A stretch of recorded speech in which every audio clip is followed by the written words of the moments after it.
a female slave can become the legitimate sexual partner of a man, because once he owns her. Now because of this, you had some men who had like literally hundreds, if not thousands, of female slaves or female concubines that they can have relations with. Now, of course, we know in Islamic law, obviously, a man is only allowed to have up to 4 wives, but in terms of concubines, it's unlimited. Now, and during the period of the Abbasid period, it wasn't like the period of the Prophet Muhammad, peace be upon him, or the 4 rightly guided caliphs, where there wasn't like this ridiculous supply of like enslaved people. So we're now in a new stratosphere altogether.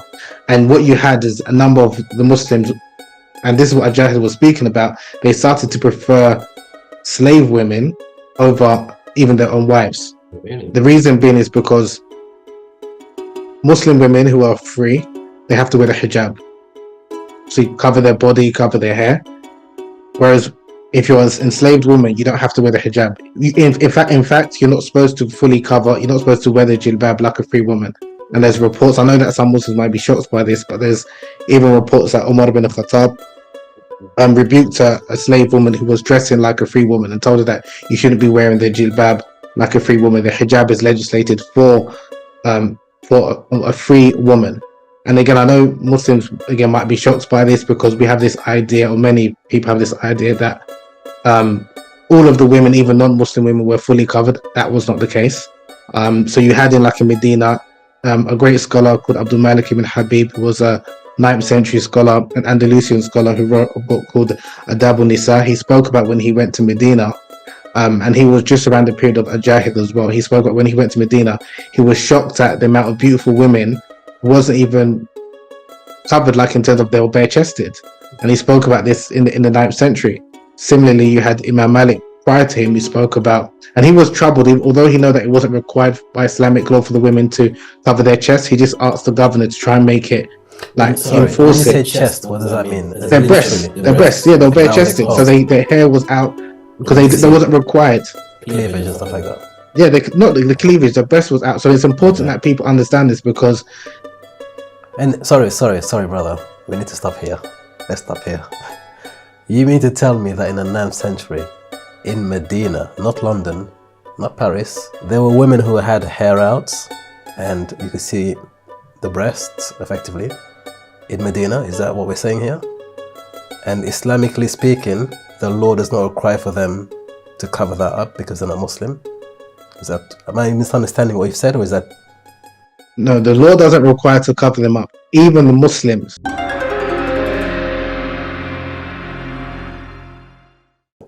Tell us a bit more about his social commentary, actually, because you mentioned a bit about... Tell us about his social commentary pertaining to maybe relationships, women.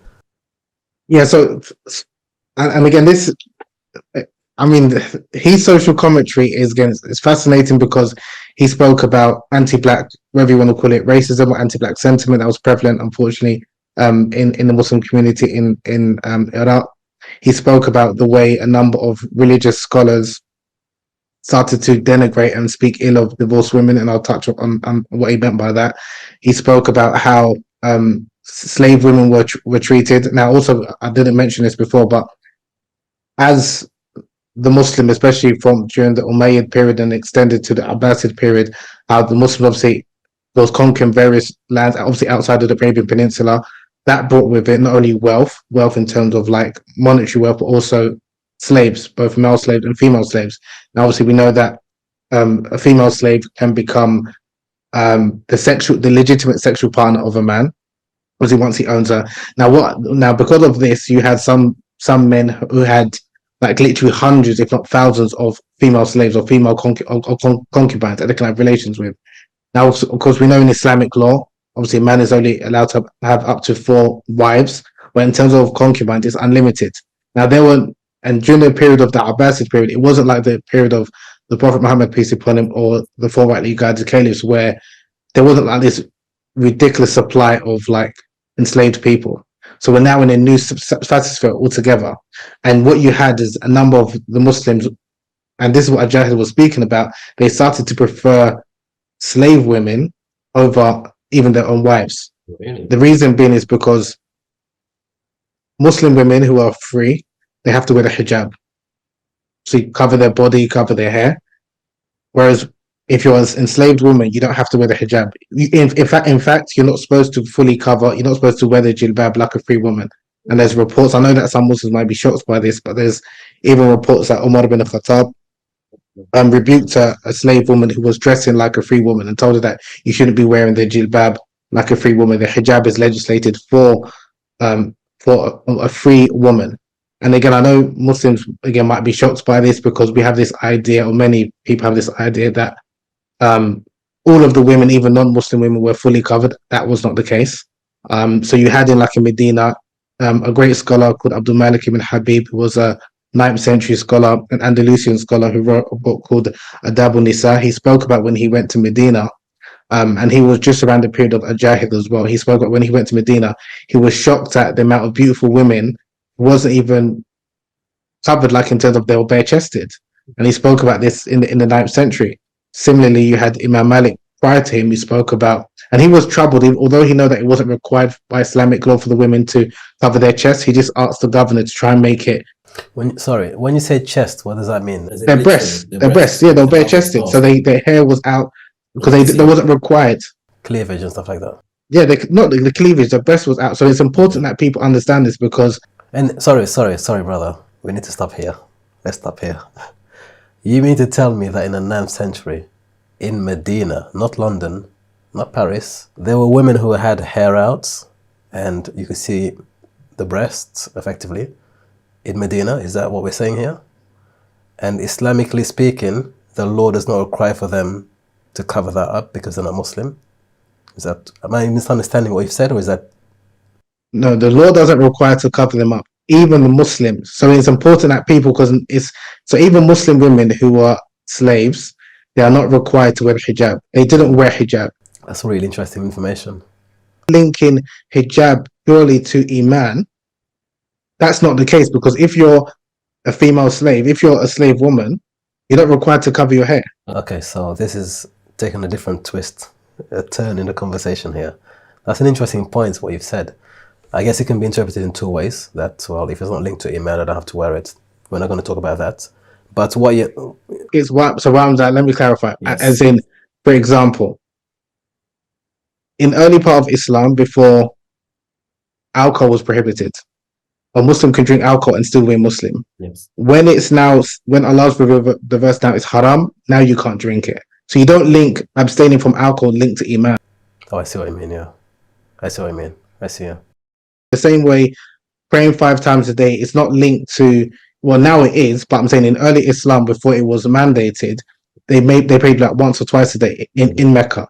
And people that passed away before coming to Medina, we're not going to say they're less of a Muslim.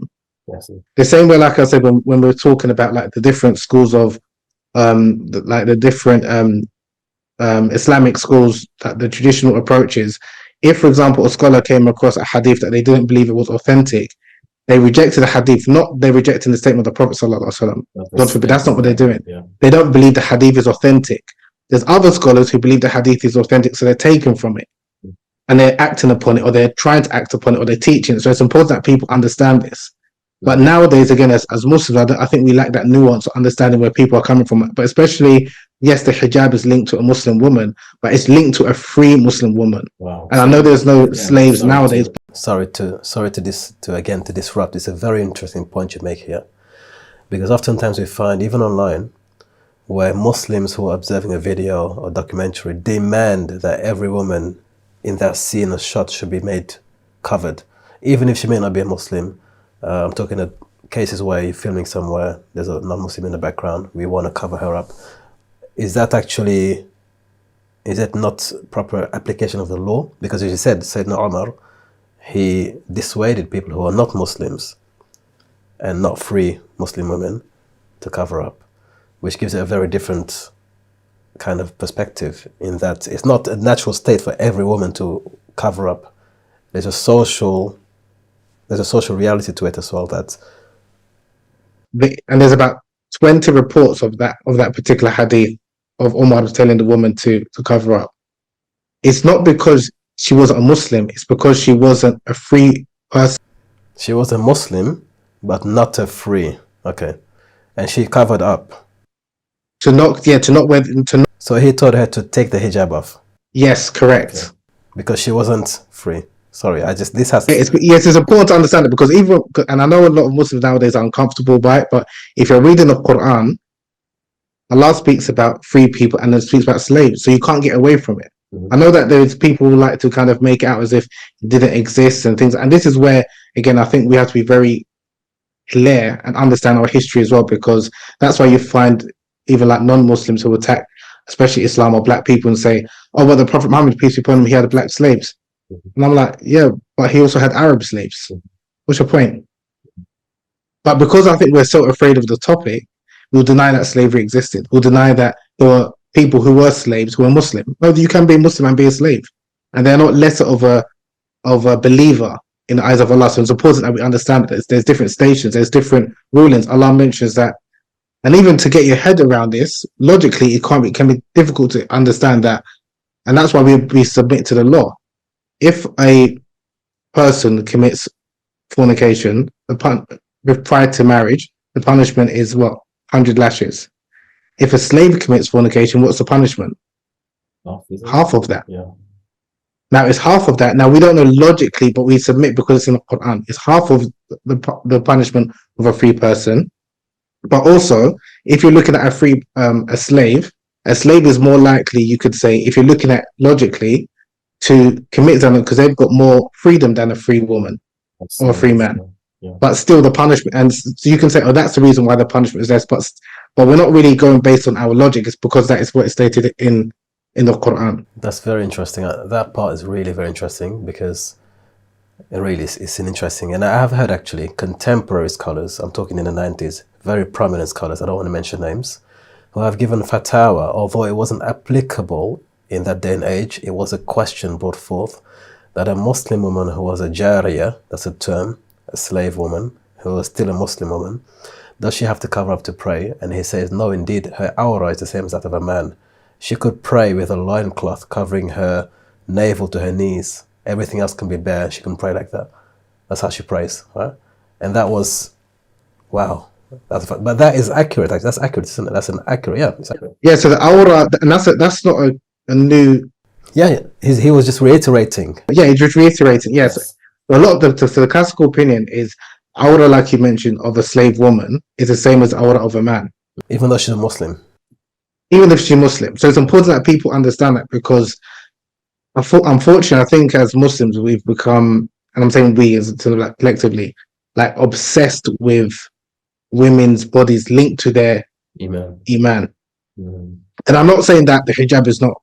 We're not saying that. No, hijab is, just to make it clear here, we are pro-hijab. Hijab is a great thing. Hijab is mandatory, but in the right context.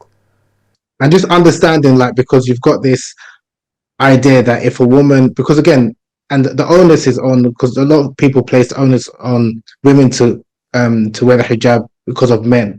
But like we mentioned, in classical Islam and traditional Islamic societies, you had women who were attractive, who were bare-chested. Even Ibn Taymiyyah, who's a scholar from the 14th century, he spoke about this. And he said that even though we know that the slave women don't have to cover up, then he said something along the lines of, oh, but if the people during the time of the companions, they didn't have like attractive, beautiful women like our Turkish women, if they saw our women, they'll tell them to cover up. There's a greater temptation there. You know, so again, it can be interpreted, and this is also unfortunately what some of the scholars who said later on, who said, oh, like for example, for black women, they don't need to cover up because they're not attractive. But if you are an attractive woman, i.e. an Arab woman, i.e. a Byzantine,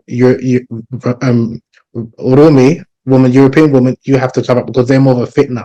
Fair, exactly, yes. But again, it's all about understanding. But for those same scholars, they looked at some young boys, beardless boys, as being a fitna as well, and they spoke about that. So again, if you're just reading this classical text and you're reading a great scholar saying that, you know, he abstains from being around beardless boys or sitting there beardless boys, without understanding the context, you were thinking, where does this come from? Is Islam, you know, promoting paedophilia, or is Islam saying that men have an inherent desire for young boys? No, it's not saying that. But those scholars are speaking about a reality that did exist during those periods, and that was something that did exist for hundreds of years, especially in the Arab world, and we can't deny that. But to not understand the context in which those statements were written, then one would think, oh, that's what Islam is saying. Now bring it back to Al-Jahiz. Yeah, so no, take us back through Medina. I stopped you on the journey. You're walking through Medina, and there were women there who they don't all have hijab. Some have hair is showing, even the breast is showing. They're walking down. So this car is walking down the road. That's where you took us down. So let's keep going down that road. Even there's a report that one of Umar bin Khattab's slave girls, he served some of the other companions, and they mentioned with her breasts were knocking, and they can see her ankles. Like it wasn't. It's again now. Of course, someone would say, "Oh, but Allah tells us to lower our gaze and guard the private parts." Yes, meaning if you're looking with lust, then you don't look. But you can't act like you can't see something. Like it's not visible. Even if you read a lot of the classical books, this is something I find quite interesting compared to nowadays. You will find a lot of the books of the past, especially even during the time of the companions, they will describe or refer to people in terms of this person was ugly, this person was beautiful, man and woman alike. When was the last time you heard like a religious scholar or refer to a woman as being beautiful or attractive? It's not. It's faux pas, isn't it? It's taboo. Well, it's actually in certain cultures it's more prevalent than others. But I'm just saying that the way we view religiosity and a person of faith and piety, I put forth the argument. I think we've adopted a very more like a very prudish Christian understanding kind of thing, where sensuality and sexuality and spirituality are not interlinked. And I just think in the past, that's why I think even like the conversation we're having now, it's important that people hear such things before this, or you'll find someone would say, a scholar wouldn't say this. He's not a scholar. Mm-hmm. Well, read Ibn Hazm then, Tawq al-Hamama, and The Scented Garden as well. There are many books like this, but I think this is fascinating information you're bringing forth here, because it gives us insight into a world beyond ours, because we've inherited a tradition, a reality. We live in a certain bubble. I believe our generation, or our civilization, the global civilization, the modern era, is a unique era, unprecedented and unmirrored. So many of the things we take for granted, or we think should be, if we look back at history and we look at the works of scholars such as Al-Jahiz, Ibn Hazm, and many others, Ibn Taymiyyah, we find that it was a very different reality. Just to ponder upon that thought you mentioned here about Medina, we would not imagine Medina to look like that. I always wonder, because if people really think about it, we know that the Arabs in Jahiliyyah, they practice, and there's a famous hadith of Aisha about the different types of marital relations that they had, and it was modern day prostitution, wife swapping, different types of, and they grew up from that environment. There was people that would perform tawaf around the Kaaba naked. Yes. This is the environment they grew up in. So this idea that yes, and those who embrace Islam, they gave up those practices, but there were still social ills that they were dealing with, and there were still people that not everyone was Muslim in their society. So again, the way we've romanticized Islamic history, romanticized Medina, there was never a period that I'm aware of that it was 100% Muslims. So they're dealing with non-Muslims. They're dealing with people who just embrace Islam. They're dealing with people like the famous companion who wanted to marry a woman who was a prostitute. That's in the Quran, yes. There was an incident of the two women who were slave women who were forced into prostitution. Then Allah revealed the verse not to force women into prostitution. So again, this is a dynamic of real human society. But again, I think because we have, I don't know, I think some people have looked at it like, okay, there's Jahiliyyah, then there's Islam. Once you become Islam, all the social ills have gone. Everyone follows the Quran and Sunnah, and then it's perfect. And it's just like, I don't know what books you're reading. Because if you read the classical books, they never present Islamic history or the perfect people, the perfect society like that. Like this utopian. But I think we've bought into, whether it was from, once we get the Khilafah back, then everything will be good. Well, sorry to you're making again another great point here, because there is so if I were to imagine from a modern reader's perspective who doesn't read history, right, who doesn't explore various narratives, looks at how people were describing Medina, Baghdad, and different regions early on in Islam, I may be forgiven when I make a conclusion that Medina at the time, 5th century, 6th century, common era, was everyone had niqab. Every woman had niqab, right? That would have been the state of things in my mind. That Medina could not have been anything but that, right? Because I've heard people say, for example, all the women had, they had niqabs, and the tassel, the thobe that women wore was worn down because they were so close to the walls. Every time they had to walk really close to the walls. I've heard people say that. So the image you get is that the entire society, everyone has niqab, for example, the maximum level of covering. And that would encompass everyone, Muslim, not Muslim, free women, which plays into a fear that the non-Muslim has, that if Islam becomes predominant in a nation, all women will be forced to cover up and wear niqab, right? The Talibanization of society. But proper reading of history tells you no. Even in the center of Islamic civilization, in Medina, when Islam was supreme, this was not the case. It wasn't niqabs everywhere, and everyone had to wear one because there were people who lived there who were not Muslim, right? And they were not enforced, they were not required to wear niqab, for example. In fact, they were dissuaded. Even if they were Muslim, if they were slave, they were dissuaded from doing so, which gives you a very different paradigm, actually, when we talk about Islam in society. What would it mean to live in a Muslim society where the system and order was Islamic?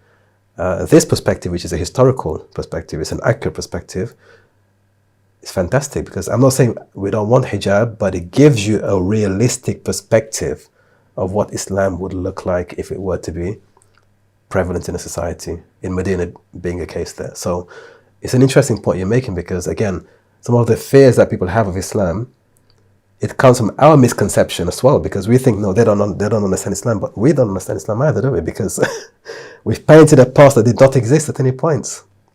It didn't exist at any point. So again, it's an important reminder that we need to look into history, honestly. We must look into history.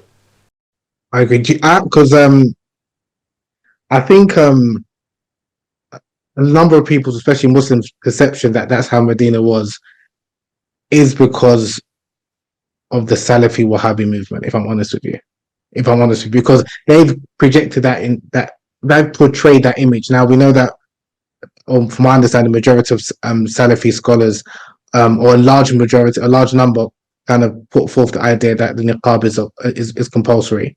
Now, even if you read their books in terms of why they say that the niqab is compulsory, and they'll either the traditions or the reports that's referring to male-female interaction, or a companion referring to a woman's face and things like that. Even the famous story of the companion when he was praying, he would pray in the last row so he could, when he's doing ruku or sujood, so he can look behind and see the woman because she has a beautiful face and things like that. They'll either say that those reports or those hadiths are not authentic, or they'll say that was before before the hijab was made compulsory, which includes niqab and stuff like that. So when you actually read, and initially when I started started really trying to understand the religion for myself, I was reading, I was like, okay, that's all I was taught. So I think, okay, that's really real Islam.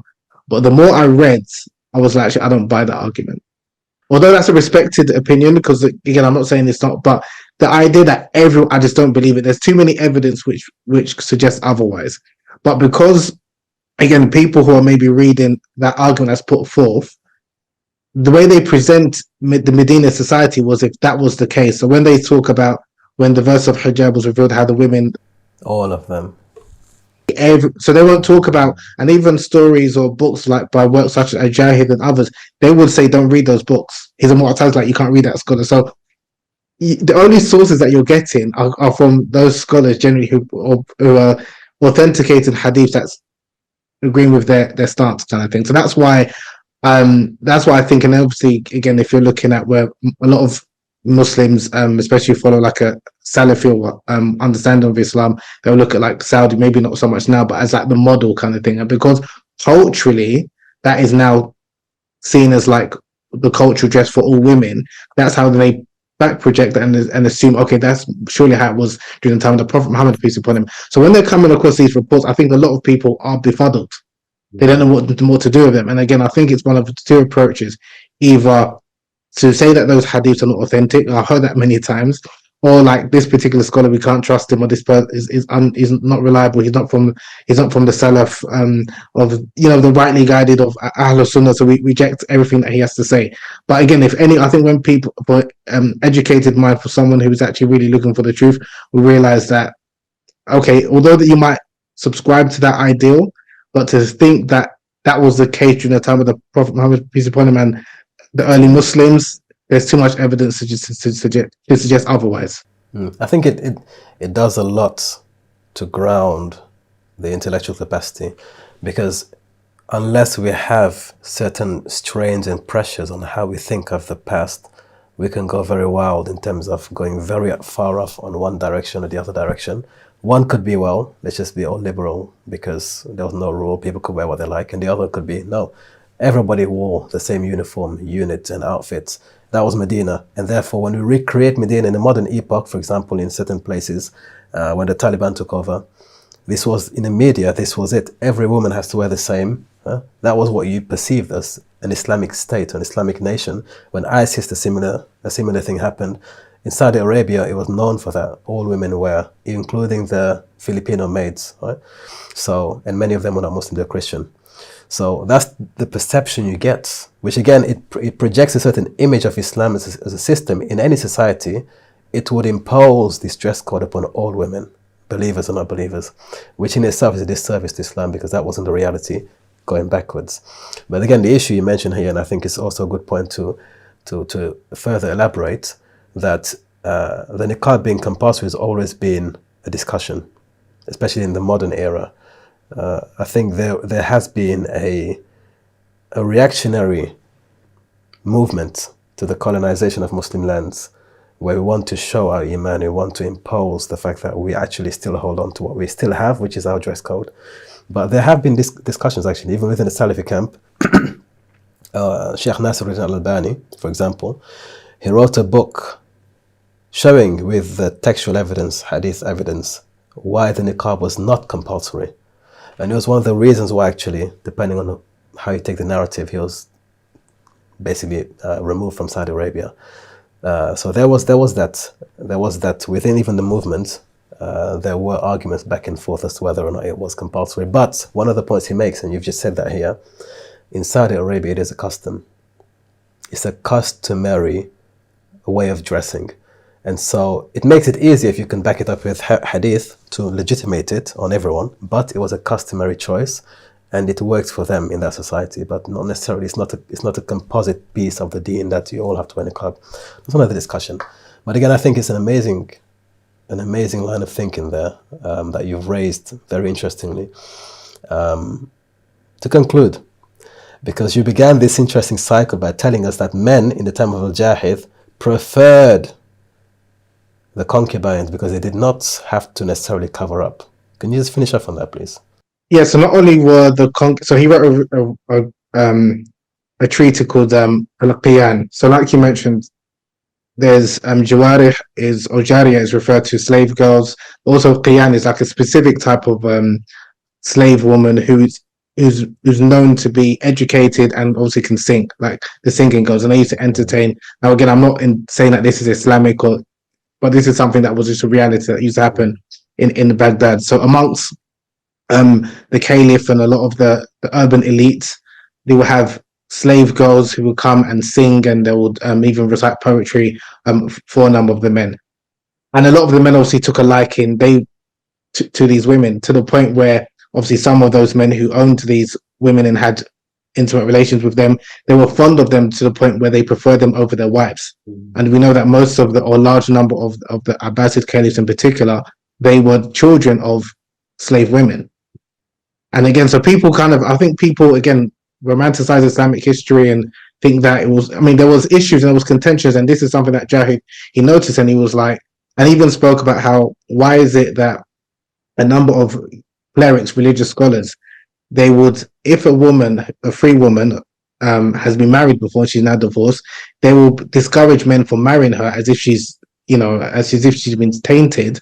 But if it's a slave woman who's had multiple sexual partners, they will have no issue, and they will still even encourage men to have relations with her. So he was addressing this double standard.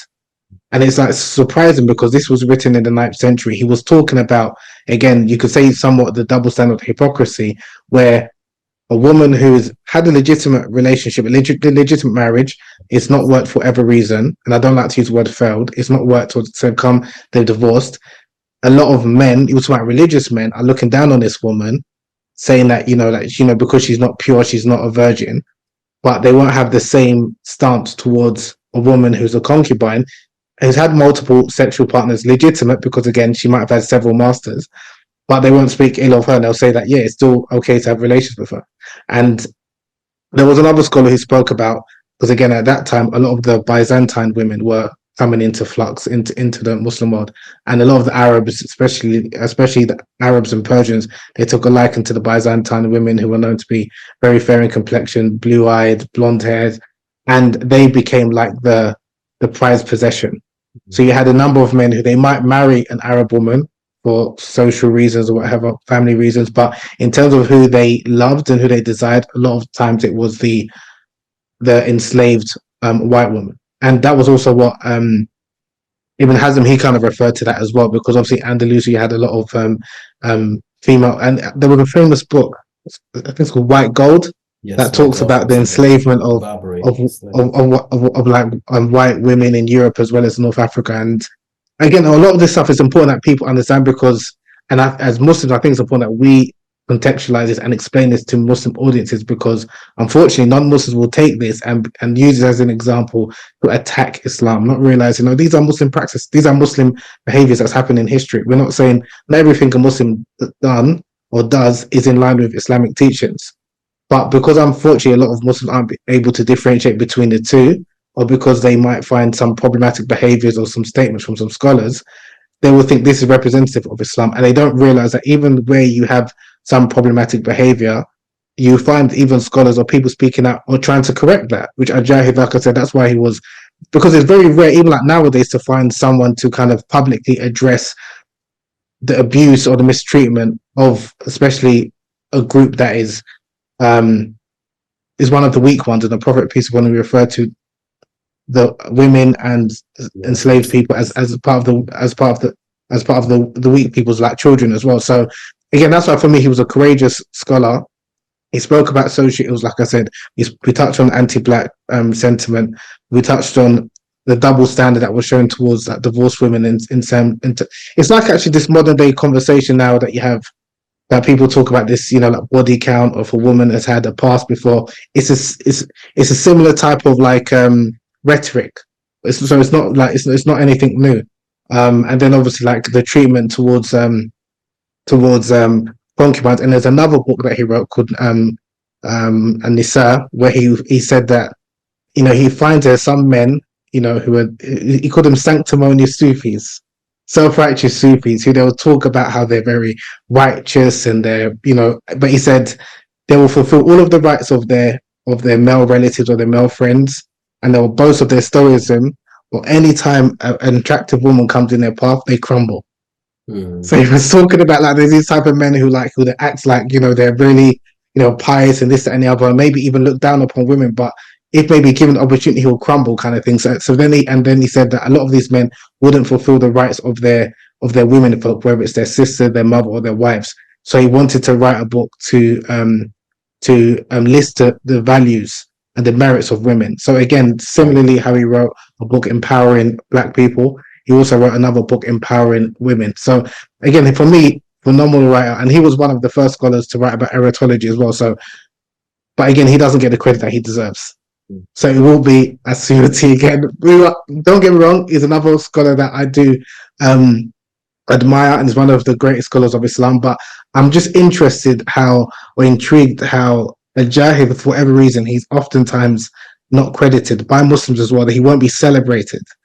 When oftentimes a lot of what he said, I've seen exact same sentiment by scholars hundreds of years later, but they'll attribute it to that later scholar. And I think it's because maybe, like I said, maybe because he's not a Sunni Muslim, but that's just something that I don't know if you've come across something similar in your research, but very rarely you'll find Al-Jahiz, although he's got a monumental influence and contribution to Islamic literature, science, social critical commentary. He's one of the best, I would say, personally. And his style is unique. So I just wanted to, because you mentioned him being a cultural critic, and you was wondering why is it that he's not acknowledged. But then I was thinking, I wanted to say, boss, I didn't want to interject. What about Ibn Taymiyyah? Because he's celebrated for being somewhat controversial. And so why is it that someone like Ibn Taymiyyah is celebrated, but I think Ibn Taymiyyah, Shaykh al-Islam Ibn Taymiyyah, was more of a theologian, a jurist. I guess his repute is based on his theological foundation as a jurist and as a Sunni. Again, people may disagree with that, but from that perspective, and it's mostly religious as well, commentary. He writes to the Christians, but Al-Jahiz is not necessarily, you don't look to Al-Jahiz for juristic pronouncements or for theological debates. It's almost his arguments, if you took away the fact that he was a Muslim, I don't think the perspective would change much. He's talking about social realities. He's not necessarily saying Islam demands this from people. He's saying this is what's happening, this is wrong, and this is what happened. So he's not considered a religious authority, even though he was a Mu'tazili, which would be against him in a Sunni perspective. But I never think of him as a religious scholar. I see him more as a social scientist and somebody who has a vast and a wild imagination, very voracious. One of the greatest bibliophiles actually in Islamic history. It is said that he died under a pile of books, that fell on him. So he's an interesting character, and I think maybe at some future point we may want to push a bit further, and see a bit more about what we can uncover when it comes to Jahiz and his legacy. But it's been an amazing discussion. I've learned a lot, and I think hopefully, inshallah, that our listeners and our viewers can also discover this amazing, wonderful mind and just broaden your perspective. We're not saying become a Mu'tazili, we're not saying we agree with everything he said. It is a page in the book of history that should also be included in the narrative. We don't just hide things because we don't agree with everything. So any parting words of advice for us? Yeah, don't be afraid. Like you said, just uttering what you said, be open-minded. Don't be afraid to read books from scholars who maybe don't necessarily follow your school of thought, whether it's your legal thought or theology. And so this idea that a religious scholar is just someone who just narrates what he's been told without actually having his own input, I just don't buy that. Because if you look at a lot of the great minds that are celebrated, whether it's Ibn Hazm, whether it's Al-Jahiz, even Al-Ghazali, is because they shakes things up a little bit. That's what made them known. They're not just narrating what they've heard, and they're talking about issues in their time. So the same way, like I said, we spoke about Al-Jahiz this week about social commentary. Al-Ghazali spoke about the same, speaking about the different types of Sufis and how they went astray. Ibn Taymiyyah did the same thing. So I think the scholars that oftentimes that we remember, because if you think about it, in 1400 years of Islamic history, there's probably like 50 that people know, maybe like 10. Yeah, definitely. And what makes those scholars known is because they wasn't afraid to speak about issues that was affecting their community. And I just think maybe we just, when we think about a religious scholar, it's not just someone who is just quoting what different scholars have said and summarizing it. So in conclusion, we need to be a bit more dynamic, a bit more broad and daring. I think Al-Jahiz is an exercise for anyone who's looking for a bit of dynamism in their reading. Certainly it's going to push you above, beyond what is comfortable, but it's a good thing. I was pleased to come across Al-Jahiz. I don't agree with his theological foundations, but I don't have to. I read books from people who are not Muslim, and I appreciate certain insights. So I don't have to be a Mu'tazili to appreciate the fact that he had a brilliant mind. And his social criticism, again, for me, I find it very enriching, and it gives a balance to the narrative. And just a last thing I'll add, many of your favorite scholars read and benefit from Al-Jahiz. So know that. Especially in literary sense. Literary sense definitely is one of the best. Jazakallah khairan, and we look forward to continuing, this line of discussion, inshallah.